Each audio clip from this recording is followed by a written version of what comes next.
দুই নম্বরে আমি আল্লাহ তোমারে দিলাম ঘ্রাণ শক্তি।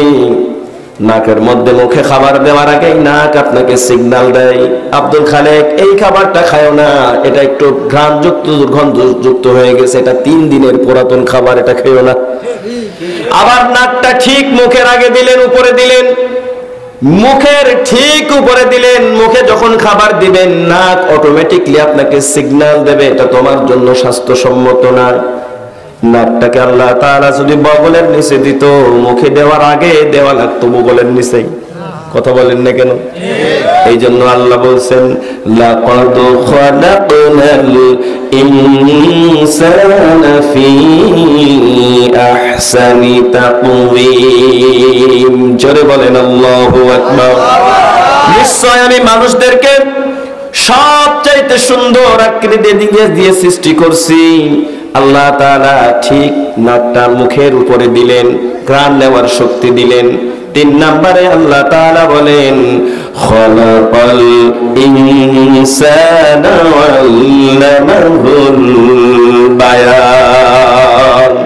গোলাম আমি আল্লাহ তোমারে শুধু সৃষ্টি করছি এতটুকু না, তোমারে সৃষ্টি করার পরে তোমার মনের ভাব প্রকাশ করার জন্য কথা বলার যোগ্যতা আমি আল্লাহ তোমারে আমার রব নামের খাতিরে দান করেছি। জোরে বলেন সুবহানাল্লাহ। 4 নম্বরে আল্লাহ রাব্বুল আলামিন বলেন ওয়াজআলা লাকুমুস সামাআ, আমি আল্লাহ তোমারে শোনার শক্তি দিয়েছি। এই কান যদি না থাকতো তাহলে আমাদের জন্য ঝামেলা ছিল, আমরা যদি শুনতে না পারতাম। আমার ভাইরা শুনতে যদি না পারতাম তাইলে বউ আমাদেরকে ইশারায় বোঝাতে চাইতো যে এরকম এরকম সাদা সাদা চিনি আনা লাগবে, বাজারের থেকে আপনি লবণের প্যাকেট নিয়ে দৌড়াতেন। কথা বলেন না কেন? অনেক ঝামেলার সম্মুখীন হতেন আপনি। শুধু এতটুকু না, সমাজে আপনার পজিশন, আপনার মান ঠিক থাকতো না, আপনার নাম পরিবর্তন হয়ে যেত। ঠিক। আপনি যদি কানে না শোনেন, আমার কুষ্টিয়াতে কেউ কানে কম শুনলে তারে বলে ঠসা। আপনাদের কি বলে? ঠসা। আপনার নাম আব্দুর রহমান, কত সুন্দর নাম, কিন্তু কানে যদি আপনি না শুনতেন আপনাকে কেউ আব্দুর রহমান বলে ডাকতো না, আপনার নামই চেঞ্জ হয়ে যেত ঠসা রহমান। কথা বলেন না কেন? আল্লাহ বলছেন এই শোনার শক্তি, শ্রবণ শক্তি আমি আল্লাহ তাআলা রব নামের খাতিরে আমি আল্লাহ তোমারে দান করলাম। 4 নাম্বার আল্লাহ তাআলা বলছেন আমি আল্লাহ তোমাকে আরেকটা জিনিস দান করলাম, সেটা হচ্ছে বিবেক নামক শক্তি। এই বিবেক যার কাজ করে না ওই লোকটা আর গরু ছাগলের ভিতরে কোনো পার্থক্য নেই। এটা সবচাইতে দামি জিনিস।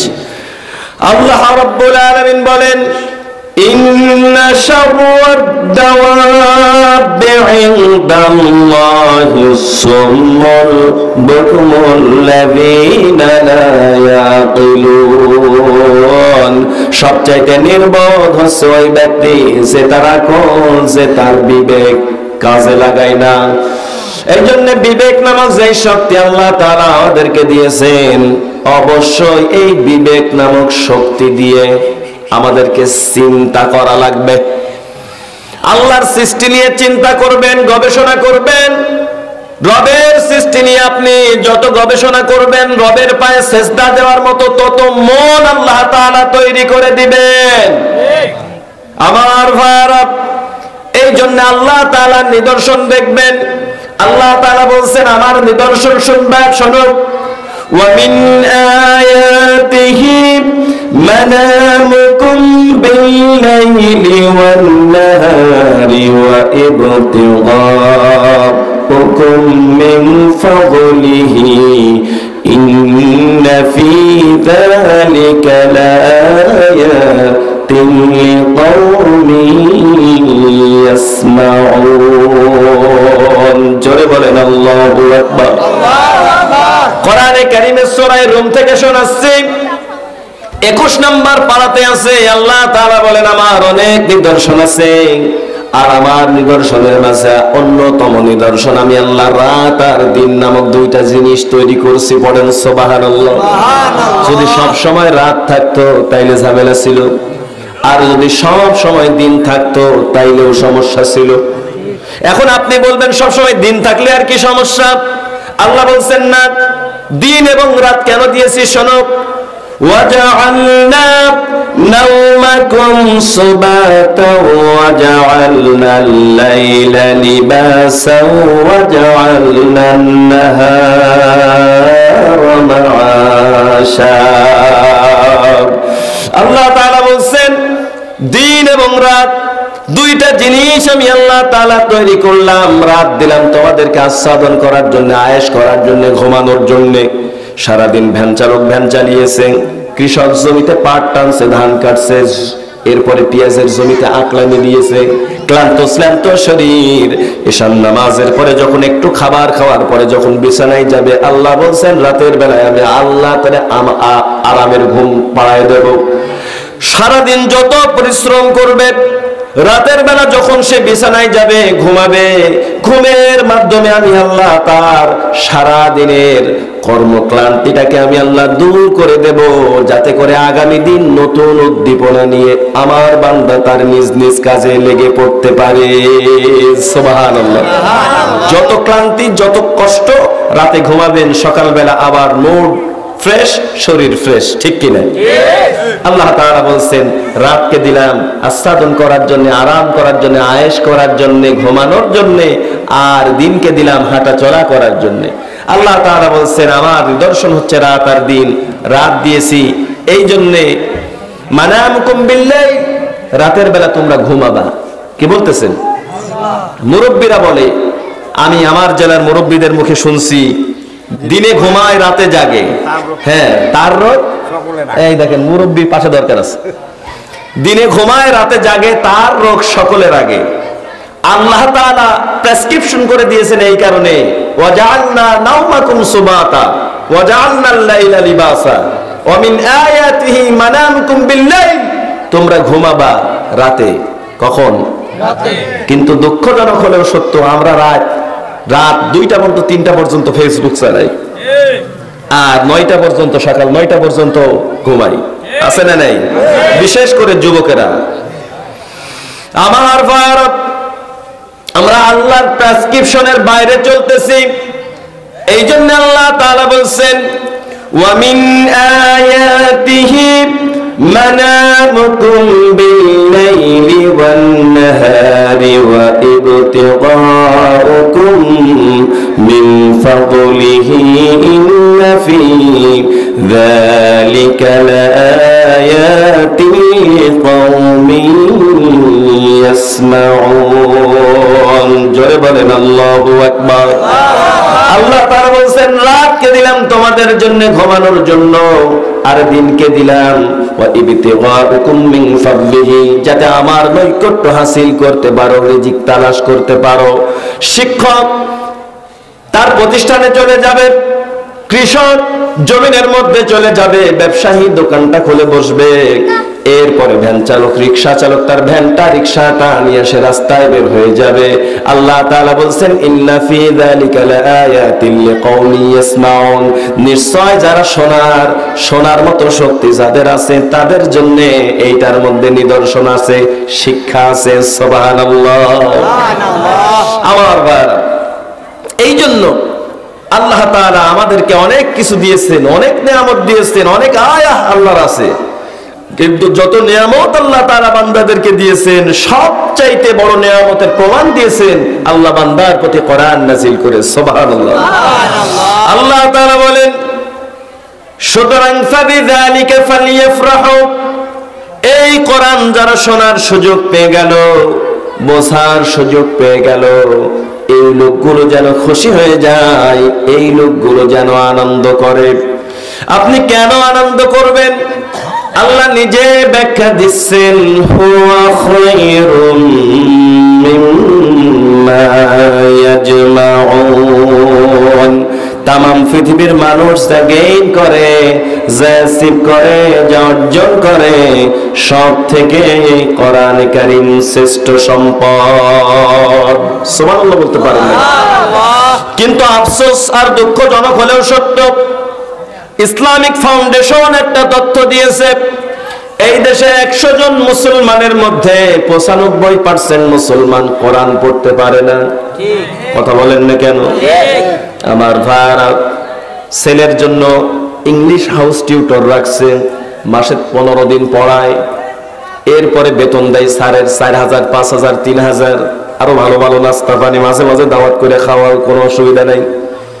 কিন্তু ওই ছেলেটাই যখন কোরআনে কারীম শেখার জন্য মক্তবে যায়, মসজিদে ইমাম সাহেবের কাছে আসরের পরে ফজরের পরে যায়, ইমাম সাহেব বেচারা, তার তো পেট আছে, সে 1 মাসে 100 টাকা নেয়, এরপরেও সে টাকা তো দেয় না, আর চায়ের দোকানে ফতোয়াবাজি করে। হ্যাঁ, কোরআন শরীফ পড়া কি টাকা নেওয়া জায়েজ আছে?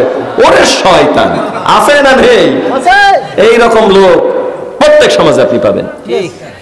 আমার ভারত, আল্লাহ রাব্বুল আলামিন যে কোরআন দিলেন, সেই কোরআনের গুরুত্ব আমাদের কাছে এখন কম। ওই বিদেশি ভাষার প্রতি আমাদের আকর্ষণটা বেশি। আপনি শিখেন, অসুবিধা নাই। দাখিল আলিম ফাজিল কামিল করেছি, বিশ্ববিদ্যালয় থেকে অনার্স মাস্টার্স করছি, ওই দেখেন নামের পাশে লেখা আছে আমি এখন একটা কলেজের লেকচারার, কলেজের ডিগ্রির ছাত্রদেরকে আমি এখন পড়াই। আমার সাইজ দেখে এরকম সলবল মনে হচ্ছে। পড়ালেখা শেষ করেছি 10 বছর আগে, তারও আগে 13 সালে মাস্টার্স করছি। আমার ভারত, এই জন্য এই কোরআনের গুরুত্ব দেওয়া লাগবে। ইসলামিক ফাউন্ডেশন যে তথ্য দিয়েছে, 95% লোক কোরআন দেশে পড়তে পারে না। মুসলমানদের মধ্যে 5% আছে, তার মধ্যে 4% তিলাওয়াত সহিহ হয় না। 1% আছে যারা কোরআন সুন্দরভাবে তিলাওয়াত করে, কিন্তু ওর মধ্যে কি আল্লাহ বলেছেন ও বোঝে না। হাফেজ সাহেব যারা, অধিকাংশ হাফেজ সাহেব, বিশেষ করে যারা বাচ্চা 12-15 বছর বয়স, দাঁড় করিয়ে বলতে বলবেন বিসমিল্লাহ বা থেকে সূরা নাসের সিন পর্যন্ত তামাম কোরআন পড়ে দেবে। যদি বলেন যে এই আয়াতটার মানে কি, ও বলতে পারবে না, কিন্তু সুন্দর করে পড়তে পারে। তার মানে 0.5%, 200 জনে একজন যে আল্লাহর কোরআন সুন্দরভাবে পড়তে পারে। কোরআনে আল্লাহ তাআলা আমাদের জন্য কি মেসেজ দিয়েছেন ওইটা বুঝতেও পারে। জোরে বলেন সুবহানাল্লাহ। যদি আমরা সুবহানাল্লাহ বলেছি, কিন্তু এটা আমাদের জন্য হতাশার কথা। 200 জনে যদি একজন লোক কোরআন বোঝা লোক থাকে, এটা আমার আপনার জন্য হতাশার কথা ছাড়া আর কিছু হতে পারে না। দুস্তুরুল লিল মুসলিমিন, রহমাতুল লিল মুমিনিন, মুমিনদের জন্য রহমত, আর মুসলমানদের জন্য এটা কনস্টিটিউশন, এটা সংবিধান। সুতরাং যে কোরআন আমরা পেলাম, এই কোরআন যদি ইংরেজি কবিতার মতো শুধু মুখস্থ করি তাইলেই শুধু হবে না। আমি আবার এমনটা বলতেছি না যে না বুঝে মুখস্থ করলে বা পড়লে সওয়াব পাবেন না, এমনটা না। তবে অবশ্যই কোরআনে কারীম আপনাকে বোঝার চেষ্টা করা লাগবে, ঠিক কিনা? যদি আপনি না বোঝেন তাইলে কোনটা হালাল কোনটা হারাম, কোনটা আল্লাহর নির্দেশ কোনটা আল্লাহর নিষেধ, আপনি তো বুঝবেন না, আপনি মানতেও পারবেন না। যখনই আপনি বুঝবেন এই কাজটা আল্লাহ হারাম করেছে, তখনই আপনি ওইটা থেকে দূরে থাকতে পারবেন। আর যেটার ব্যাপারে আল্লাহর নির্দেশ দিয়েছেন ওইটা করার প্রতি আপনি মন তৈরি করতে পারবেন। কথা বলেন ঠিক কিনা? এই জন্য কোরআন বোঝার দরকার আছে না নেই? আমার ভাইরা, প্রসঙ্গক্রমে একটা গল্প মনে হয়ে গেল। একটা এলাকায় একজন ইমাম সাহেব টানা 25 বছর নামাজ পড়ায়। এখন তো মোটামুটি যা যোগ্য ইমাম পাওয়া যায়, আগের যুগে তো ইমাম ছিল সব ধাইনীয় ইমাম। ধাইনীয় ইমাম বোঝেন? কোন বেতনাদি চুক্তি নাই, 3 বছরে কয়টা করে ধান। ধাইনীয় ইমাম। আমার ভাইরা, ওরা নিজেও যেরকম জানতো, মানুষদেরকে জানাতো ওই রকম একটা ইমাম। দীর্ঘদিন একটা এলাকায় তিনি ইমামতের দায়িত্ব পালন করেন। ওই এলাকায় একজন যুবক, তার বয়সও এরকম 25 বছর, 8 বছর 10 বছর বয়স থেকে নিয়মিত মসজিদে যায়। প্রায় 12 থেকে 15 বছর ওই ইমামের পিছনে নামাজ পড়ে। প্রত্যেক দিন লক্ষ্য করে দেখেন, প্রত্যেক ওয়াক্তের নামাজের পরে ইমাম সাহেব দোয়া করে, রব্বি হাবলি মিনাস সালিহিন। দৈনিক ইমাম সাহেব এই দোয়া করে। যুবক মনে মনে চিন্তা করতেছে, আমার ইমাম সাহেব দৈনিক এই দোয়া করে, তাইলে এই দোয়াটা নিশ্চয় খুব গুরুত্বপূর্ণ হবে। তো এই দোয়াটা যে নিয়মিত করে, আসলে এই দোয়ার মধ্যে আল্লাহর কাছে কি চায়, কি বলে, এটা একটু জানা দরকার। কথা কি শুনতেছেন? তার জানার আগ্রহ। তো সেই ইমাম সাহেবকে ডাক দিয়ে বলতেছে, দেখেন তো যে দেখতেছে, ডাক দিয়ে বলতেছে, হুজুর আপনি যে এই দোয়াটা নিয়মিত পড়েন, আমি তো ছোট্টবেলা থেকে আপনার পিছনে নামাজ পড়ি, তো আপনি নিয়মিত এই দোয়া পড়েন, আমার একটু বলবেন যে এই রব্বি হাবলি মিনাস সলিহিন এই দোয়ার মানে কি? ইমাম সাহেব ডাক দিয়ে বলছে, বাবা পড়ার দরকার পড়ি, এর যে মানে কি, অর্থ কি, ও তো আমু জানিনি। এই কায়দার ইমাম আছে না নেই? আমার ভাইরা, যুবকের মধ্যে আরো কিউরিসিটি বেড়ে গেল, তার মধ্যে জানার একটা স্পৃহা, একটা আগ্রহ তৈরি হলো। কি দোয়া পড়ি না বুঝে পড়ি, জানার দরকার। তিনি দৌড়ে চলে গেলেন পাশের এলাকায়, শুনলেন একজন মুফতি সাহেব আছে, একজন আলেম আছে, তার কাছে চলে গেলেন। যাওয়ার পরে সেখানে ডাক দিয়ে বলছে, হুজুর বাড়ি আছেন নাকি? বলে হ্যাঁ। বলে তাড়াতাড়ি আসেন তো এইদিকে। বলে কি হয়েছে? বলে আমার এলাকার যে ইমাম সাহেব, তিনি প্রত্যেকদিন নামাজে পড়ে রব্বি হাবলি মিনাস সলিহিন। হুজুর আমার খুব জানার ইচ্ছা, আপনি বলেন তো এই দোয়ার মানে কি? মুফতি সাহেব ডাক দিয়ে বলে, বাবা এটা শুধু দোয়া না, এটা কোরআনে কারীমের সূরা সাফফাতের 100 নম্বর আয়াত। হযরত ইব্রাহিম আলাইহিস সালাতু ওয়াস সালাম 86 বছর, মতান্তরে 100 বছর বয়স, তার কোনো সন্তান আদি হইতো না। তিনি এই দোয়া করে আল্লাহর কাছে দোয়া করেছিলেন, সন্তান চেয়েছিলেন, রব্বি হাবলি মিনাস সলিহিন, আল্লাহ তুমি আমার একটা নেককার সন্তান দান করো। সুবহানাল্লাহ বলতে পারেন না? এটা হচ্ছে হযরত ইব্রাহিম আলাইহিস সালাম এই দোয়াটা করেছিলেন। আমার ভাইরা, ইমাম সাহেব যখনই এইটা বলেছে, মুফতি সাহেব বলেছে, এর মানে হচ্ছে আল্লাহ তুমি আমার একটা নেককার সন্তান দাও। যুবক মনে মনে চিন্তা করতেছে, আমার এলাকার যে ইমাম সাহেব, এর মনে হয় সওয়াল ফল হয় না, এই জন্য এই দোয়া পড়ে। দৌড়ায় চলে আসছে এলাকার ইমামের কাছে, এসে বলতেছে, হুজুর বাড়ি আছেন নাকি? বলে হ্যাঁ। তাড়াতাড়ি এদিকে আসেন। এসেছে। বলে আপনার ছেলে মেয়ে কয়জন বলেন তো? আর বাপু বলিয়ে না, আমরা তো সেই যুগের লোক, তোমার মতো তো অত সিস্টেম ছিল না, আল্লাহ দিয়েছে মাত্র 11টা। বলছে, হুজুর আপনার 11টা হয়েই গেছে, আপনি এখনো এই দোয়া পড়েন? বলে কেন বাবা, এই দোয়ার মানে কি? বলে এই মাত্র পাশের গ্রামের মুফতি সাহেবের কাছ থেকে জেনে আসলাম, এই দোয়ার মানে হচ্ছে আল্লাহ তুমি আমার একটা নেককার সন্তান দান করো। ইমাম সাহেব জিহ্বায় কামড় দিয়ে বলতেছে, বাবা আগের থেকে যদি জানতাম এই দোয়ার অর্থ এই, তাইলে 10 বছর আগে আমি এই দোয়া পড়া বাধ্য দিতাম। আমি আন্দাজে শুধু এই দোয়া পড়িয়েই যাচ্ছি, আর প্রত্যেক বছর বছর আল্লাহ আমার একটা করে দিয়েই যাচ্ছে। সুতরাং এরকম আন্দাজে দোয়া পড়লে হবে না, এখন থেকে দোয়া পড়তে হলে বুঝে শুনে পড়া লাগবে। কথা বলেন ঠিক কিনা? আমার ভাইরা, এই জন্য আপনারাও লিখেছেন তাফসীরুল কোরআন মাহফিল, আমরাও এখানে এসেছি বুঝে বসেছি কোরআন বোঝার নিয়তে। আমিও আপনাদের খেদমতে সূরা মায়েদা 6 নম্বর পারা 16 নম্বর পৃষ্ঠার 12 নম্বর আয়াত থেকে তিলাওয়াত করেছি। আমি কিন্তু আমার তাফসীরের ভিতরে এখনো ঢুকি নাই, কিন্তু আপনারা আমারে যা দিয়েছেন, আমার গলা অলরেডি ভেঙে গেছে, অলরেডি চোখ দিয়ে পানি বের হচ্ছে। আমার ভাইরা, এই জন্য আর আশেপাশে সাইডে কথা না বলে আসুন যথারীতি আমরা তাফসীরের মধ্যে প্রবেশ করি, নাকি? কথা থাকবেন তো আপনার ইনশাআল্লাহ? আমার ভাইরা, খুব বেশি সময় নিব না, বড় জোর আর আধা ঘন্টা। আমার ভাইরা, সরাসরি তাফসীর থেকে এবার প্রবেশ করছি আমরা তাফসীরের মধ্যে।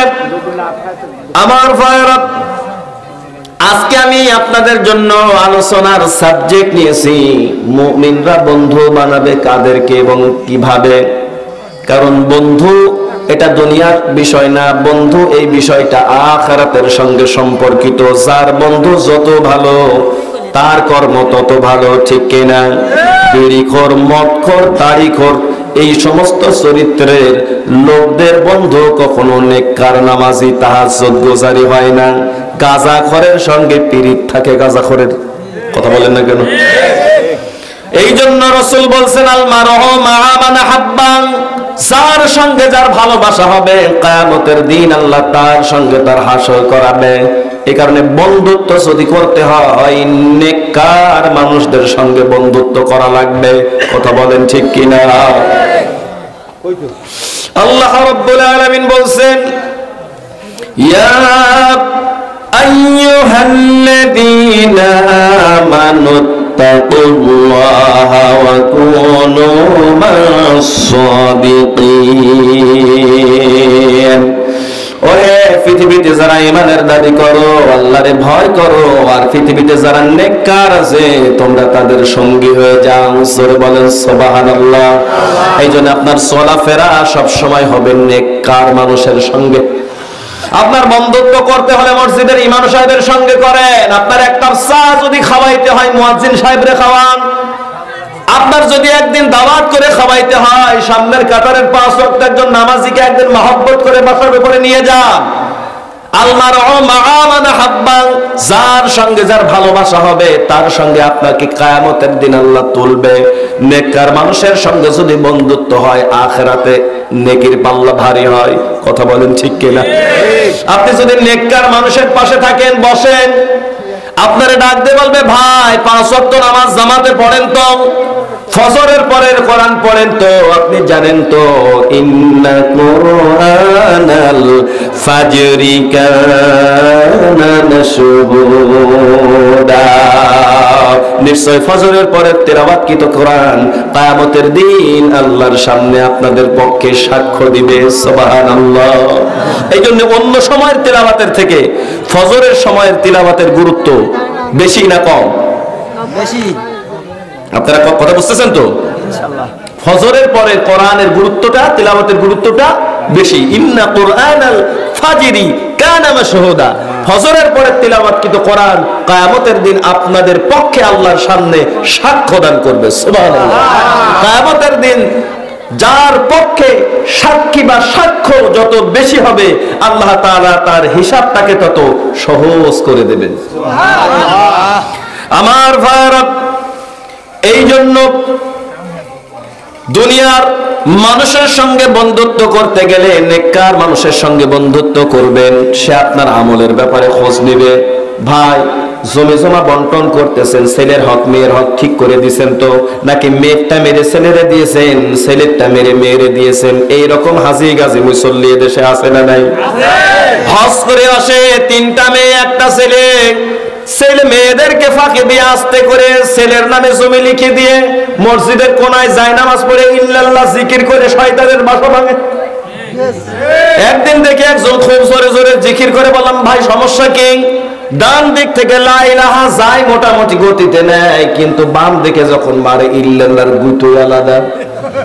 বলে যে ইল্লাল্লাহর গুতো দিয়ে বাম পাশে শয়তানের বাসা ভেঙে ফেলবো। আমাদের পীর সাহেব বলে দিস। আমার ভাইরা, আমার মনে হয় আল্লাহর নির্দেশকে যখন আপনি ভায়োলেট করেন, ইউসিকুমুল্লাহু ফি আওলাদিকুম লিযযাকারি মিসলু হাযযিল উনসায়াইন, সূরা নিসার 11 নম্বর আয়াতের প্রথম অংশে আছেন আল্লাহ পাক বলেন, পৃথিবীর মানুষেরা আমি আল্লাহ তোমাদের জন্য নিয়ম বাতলিয়ে দিলাম, ফয়সালা দিলাম, 2 জন মেয়েরে যা দিবা 1 জন ছেলেরে তাই দিবা। এই সিস্টেমটা বাতলিয়ে দিয়েছেন কে? বলেন বলেন। মেয়েরে যদি 5 কাঠা 5 কাঠা করে দাও, 2 মেয়েরে যদি 5 কাঠা দাও, 1 জন ছেলেরে 10 কাঠা দিবা। অথচ মেয়েদের 1 আনাও না দিয়ে হাজী সাহেব বলে যা তোর জন্য দোয়া করে দিলাম। আরে শয়তান। আমার ভাইরা, এরকম হাজি কিন্তু আছে অনেক। সামনের কাতারের মুসল্লি মেয়েদেরকে ফাঁকি দিয়ে ছেলের নামে জমিগুলো লিখে দিয়ে মসজিদের ভিতরে বসে বসে ইল্লাল্লাহর জিকির করে, ইল্লাল্লাহ ইল্লাল্লাহ ইল্লাল্লাহ। ওই সময় আমার কাছে মনে হয় শয়তান জানালার গ্রিল ধরে এরকম উকি দেয় আর দেখে দেখে বলে, আল্লাহ তুমি আমার শয়তান বানাইছো, এই লোকের চোখে দেখুন, ও তো আমার চেয়ে বড় শয়তান। কথা বলেন না কেন? আমার ভাইরা, জামরায়ে আকাবায় যাকে হাজী সাহেব যায় শয়তানের পাথর মারে, শয়তান দূরে দাঁড়ায় মনে মনে চিন্তা করে এ কি এত আপন রক্তের সাথে বেঈমানি, তো আমার চাইতে বড় শয়তান আবার আমার গায়ে পাথর মারেন। আমার ভাইয়েরা, আমি তো একটা অন্যায় করেছিলাম, অপরাধ করেছিলাম, ও অপরাধের উপরেই আছে। এই জন্যে অবশ্যই যারা নেককার মানুষ তাদের কাছে গেলে পারে এই ব্যাপারে আপনাকে বলবে, ছেলের হক মেয়েকে, মেয়ের হক ছেলেকে মেরে দেননি তো ভাই, আপনি সবকিছু ঠিকঠাক করেন তো। নেককার মানুষের সঙ্গে যখন বসবেন তখন আখিরাত কেন্দ্রিক আপনার আলোচনা হবে, ঠিক কিনা? আর দুনিয়ার কোন রাজনৈতিক নেতা মৌসলা দাঁড়িয়ে পোশাক করা লিডারের সঙ্গে যদি থাকেন, ফজরের পরে কোরআন পড়েন নাকি, এই কথা আপনারে বলবে না, ডাক দিয়ে বলবে, এই রহিম 9 নম্বর ওয়ার্ডের খবর কি রে? কথা বলেন না কেন?